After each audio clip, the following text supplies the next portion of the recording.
ऋग्वेद में 10 मंडल हैं। पहले मंडल के रचयिता विश्वामित्र को माना जाता है, मधुच्छेदा विश्वामित्र को माना जाता है। इसके पहले मंत्र में अग्नि का आह्वान किया गया है, अग्नि देव के लिए स्तुति है, और अग्नि देव को ऋग्वेद में प्राचीनतम देव माना गया है।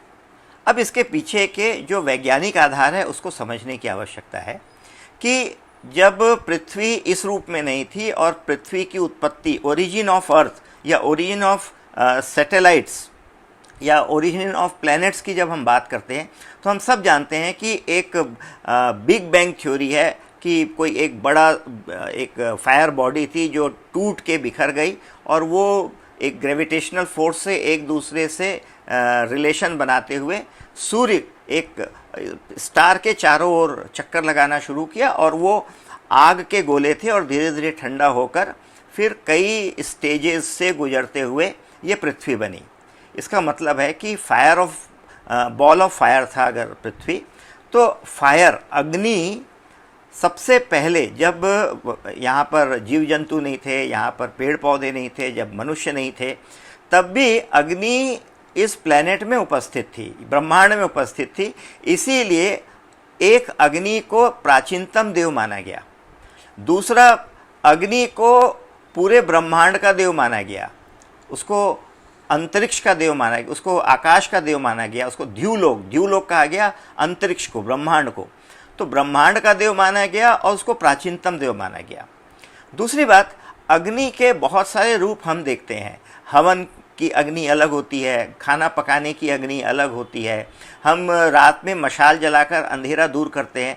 तो अग्नि के कई स्वरूप हमको ऋग्वेद में दिखाई देते हैं। कम से कम 6-7 प्रकार के अग्नि देवों का वर्णन मिलता है। जैसे सुखमिद्ध अग्नि है, तनुनपात अग्नि है, नाराशंस अग्नि है, कुछ जगह पर उषा के भी स्वरूप को अग्नि, क्योंकि सूर्य को भी अग्नि से संबद्ध किया गया है, क्योंकि हम जानते हैं कि सूर्य भी एक तरह से एक बॉल ऑफ फायर ही है, यानी उसमें भी अग्नि है। तो कई बार अग्नि को सूर्य से भी हमने संबंधित किया है।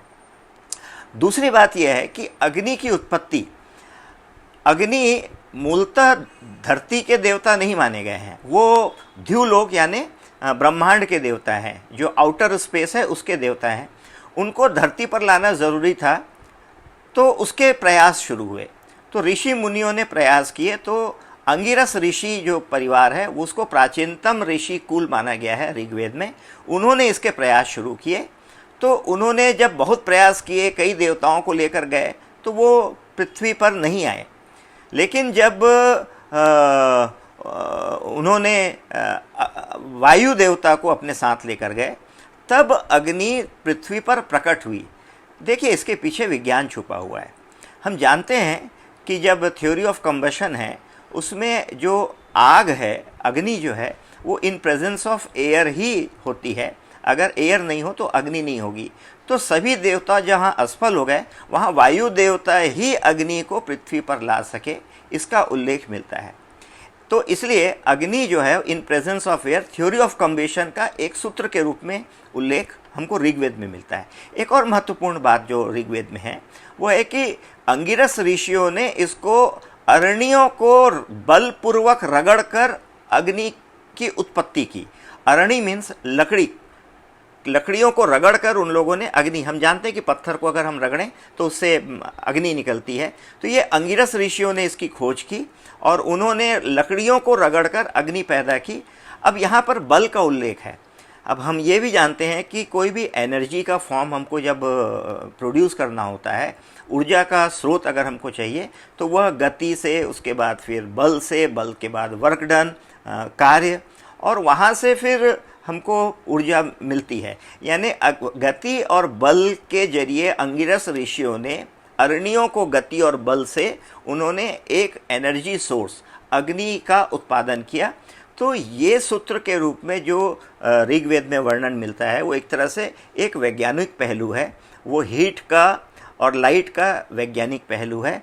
अग्नि देवता की स्तुति के रूप में उसका उल्लेख किया गया है। इसलिए ऋग्वेद के हर मंडल में, हर सूक्त में किसी न किसी रूप में विज्ञान को सूत्र के रूप में उल्लेखित किया गया है।